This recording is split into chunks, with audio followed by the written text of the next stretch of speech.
दोस्तों, यह कहानी है बिहार के औरंगाबाद ज़िले की, जहां एक राम किशन नाम का व्यक्ति रहता था।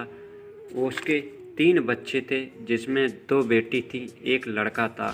लड़के का नाम मोहित था और जो बड़ी बेटी थी उसका नाम प्रिया था, और जो बीच वाली बेटी थी उसका नाम मोहिनी था, जो 14 साल की थी। और प्रिया की उम्र करीब 21 साल थी। दोस्तों, राम किशन सुबह 9 बजे जाता था सेठ के घर और शाम को 5 बजे वापस लौटता था। वह पूरे दिन वहीं काम करता था, खाना पीना आदि पहुँचा का। दोस्तों, धीरे धीरे समय गुजरता है। एक दिन क्या होता है कि जो सेठ था उसके घर कुछ रिश्तेदार आने वाले थे, तो घर की सफाई करी जा रही थी। तो राम किशन जो था वह घर का जो बाथरूम था उसका पोंछा लगा रहा था, सफाई कर रहा था। तभी उसका अचानक से पैर फिसल जाता है और उसके गिरने के कारण से उसके हाथ में फ्रैक्चर हो जाता है और वह काम करने में मजबूर हो जाता है।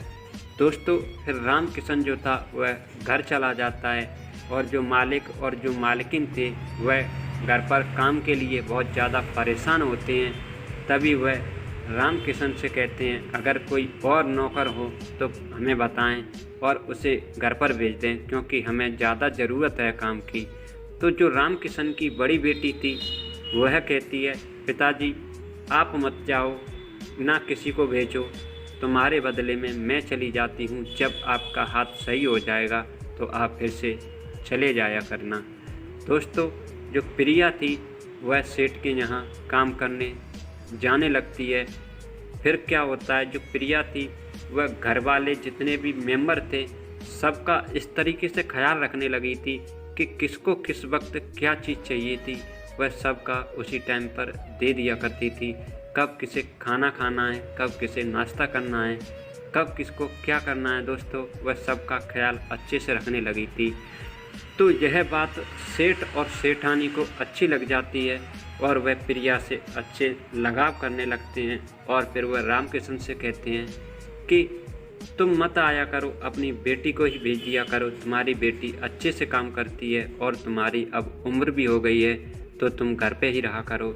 लेकिन वह कहता है, साहब जवान बेटी है, उससे काम कराऊंगा तो लोग बाग क्या कहेंगे, मुझ पे उंगली उठाएंगे कि जवान बेटी को ऐसे दूसरे के घर भेज दिया जाता है काम करने के लिए। दोस्तों, यह सही नहीं था, उसे अच्छा नहीं लग रहा था। तभी जब उसका हाथ सही हो जाता है तो वह बेटी से कहता है, बेटी तुम मत घर जाओ, तुम मत काम करने के लिए आओ, मैं ही जाऊंगी। तो वह कहती है, पिताजी आप कुछ दिन और आराम कर लीजिए, कुछ दिन के लिए मैं और चली जाती हूँ। तो दोस्तों, इसी बीच क्या होता है, जो सेठ था जिसका नाम संजय पचौरी था, उसका एक लड़का और एक लड़की थी। जो लड़का था उसकी पढ़ाई थी वह ख़त्म हो चुकी थी, उसने कोचिंग की थी, वह कोर्स समाप्त कर कर घर वापस लौटता है। वह शाम के टाइम लौटता है, जब तक जो प्रिया थी वह घर अपने वापस आ जाती है तो उसे कुछ मालूम नहीं होता है। तो क्या होता है, जब वह दूसरे दिन काम पर जाती है तो वह सबको नाश्ता देने लगती है, सबका चाय पानी देने लगती है। उसका नाम पंकज पचौरी था, जो लड़का था उसका। दोस्तों, वह लड़का अपने कमरे में सो ही रहा था, लेकिन जो प्रिया थी वह जब चाय नाश्ता देने जाती है तो उसे मालूम नहीं था कि इसमें कौन सो रहा है। वह चादर ओढ़कर सो रहा था। वह सोच रही थी कि शायद इसमें सेठ की छोटी बेटी सो रही है और वह चाय के लिए बोलती है, लेकिन वह लड़का था वह कुछ बोलता नहीं है। तभी वह चादर को खींच देती है, और जब वह चादर को खींचती है तो जो लड़का था वह एकदम अचानक से खड़ा होता है और देखता है कि सामने प्रिया खड़ी होती है। दोस्तों, प्रिया देखने में बहुत ही खूबसूरत थी, अति सुंदर थी। उसे जैसे ही वो देखता है मानो देखता ही रह जाता है। वह सोचता है कि ये इतनी सुंदर लड़की हमारे घर में क्या कर रही है। उसे कुछ मालूम नहीं था कि ये कौन है, कैसे क्या है। तभी वह कहती है, ये लो तुम्हारी चाय। लेकिन वह चाय देकर वहाँ से शर्माती हुई चली जाती है, क्योंकि वो उससे अनजान थी। तभी वह जाकर मालकिन से पूछती है कि मैडम जी, जो अंदर लड़का है वह कौन है। तभी वह सारी बात उस लड़की को बताती है, प्रिया को। तभी क्या होता है कि फिर वह जब धीरे धीरे करके वहाँ हर रोज़ जाने लगती है, उसकी हर रोज़ उससे मुलाकात होती है और जो प्रिया थी वो उसका भी उस तरीके से ख्याल रखने लगी थी जैसे वह सभी का रखती थी। तो जो हर चीज़ उसे जो चाहिए थी वह समय समय टाइम पर ही दे दिया करती थी। तो यह बात उसे प्रिया की बहुत अच्छी लग जाती है और वह उससे थोड़ा थोड़ा लगाव सा करने लगता है। उधर जो प्रिया थी वह भी उससे थोड़ा थोड़ा लगाव करने लगती थी। लेकिन होता क्या है, तभी जो प्रिया के पिता थे उनका हाथ सही हो जाता है। तो वह कहते हैं, बेटी अब तुम मत जाया करो, मैं ही जाऊंगा, अब मेरा हाथ सही हो गया है, दर्द वर्द भी बंद हो गया है। लेकिन जब प्रिया जाना बंद कर देती है तो जो लड़का होता है उसका घर पर मन नहीं लगता है, उससे बेचैनी सी होने लगती है, वो बोर सा होने लगता है।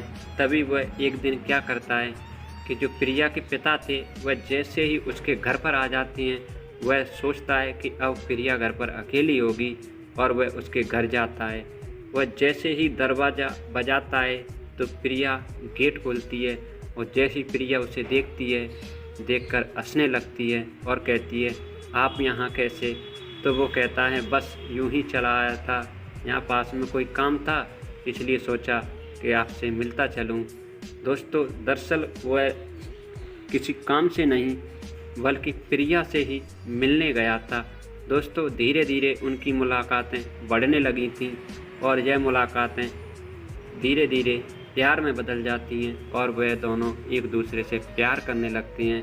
होता क्या है कि कुछ समय बाद वह दोनों इतने करीब आ जाते हैं कि दोनों के बीच संबंध बनने लगते हैं और यह ऐसा कई बार होता है।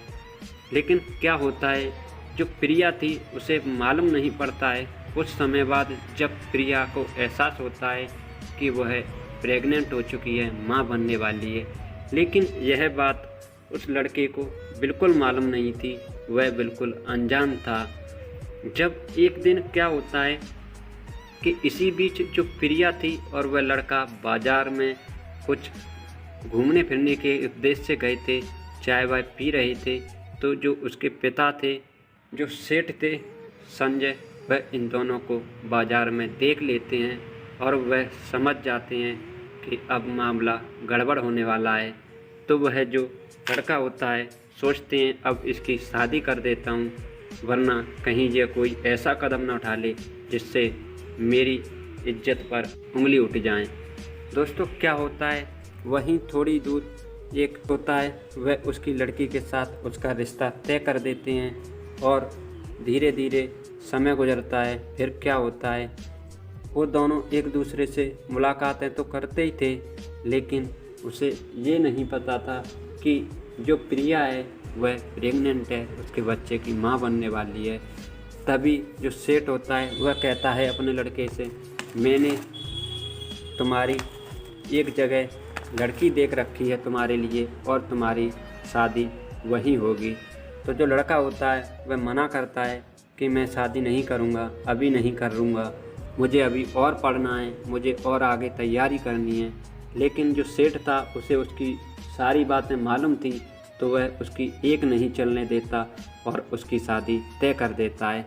फिर धीरे धीरे समय गुजरता है। इस बात को जो प्रिया के पेट में जो बच्चा था वह 4.5 माह हो जाते हैं और उस समय जो वो लड़का था उसकी भी उधर शादी होने वाली होती है। तो जिस दिन उसकी शादी होती है, जब प्रिया को यह मालूम पड़ता है कि वह शादी कर रहा है, मुझे धोखा दे रहा है, तो वह घर पर अपने हाथ की जो नस होती है उसको काट लेती है।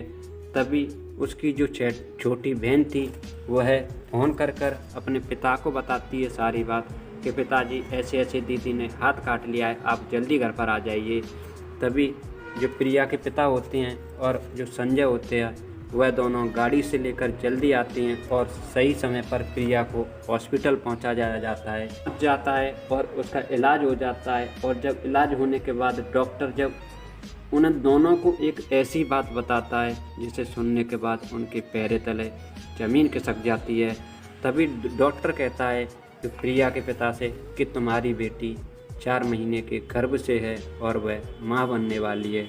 दोस्तों, जब यह बात प्रिया के पिता सुनते हैं तो मानो उसके पैरों तले ज़मीन खिसक जाती है। लेकिन जो लड़के के पिता थे संजय, उन्हें यह सब कुछ अंदाज़ा लग जाता है, क्योंकि उन्होंने प्रिया को और उस लड़के को मिलते देख रखा था। तो वह समझ जाते हैं शायद यह बच्चा उसी का है। तभी वह क्या करते हैं, उस लड़के को फ़ोन कर हॉस्पिटल बुलाया जाता है और तभी वह उससे कहते हैं तुमने क्या किया है, मुझे यह सब मालूम पड़ गया है, जो कुछ है उसे सच सच बता दो। लेकिन जो लड़का होता है वह पहले तो मना करता है। तभी जब उसे मालूम पड़ता है कि प्रिया 4.5 माह की गर्भ से है, वह उस बच्चे की माँ बनने वाली है, तभी उसे पूछते हैं कि क्या तुम इस लड़की से शादी करोगे। जो लड़के का पिता था वह बहुत ही अच्छा इंसान था, इसलिए उसने कुछ ना सोचे समझते हुए उस लड़के की शादी प्रिया और फिर दोनों की उसी मंडप में शादी हो जाती है और वह हंसी खुशी रहने लगते हैं। और कुछ समय बाद प्रिया एक लड़की को जन्म देती है।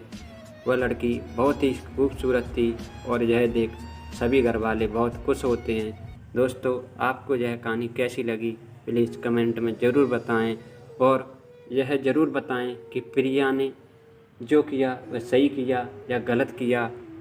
दोस्तों, अब हम आपसे विदा लेते हैं और फिर मिलते हैं ऐसी एक और सच्ची घटना के साथ। जब तक आप और अपने परिवार का ख्याल रखें, स्वस्थ रहें, तंदुरुस्त रहें। जय हिंद, जय भारत।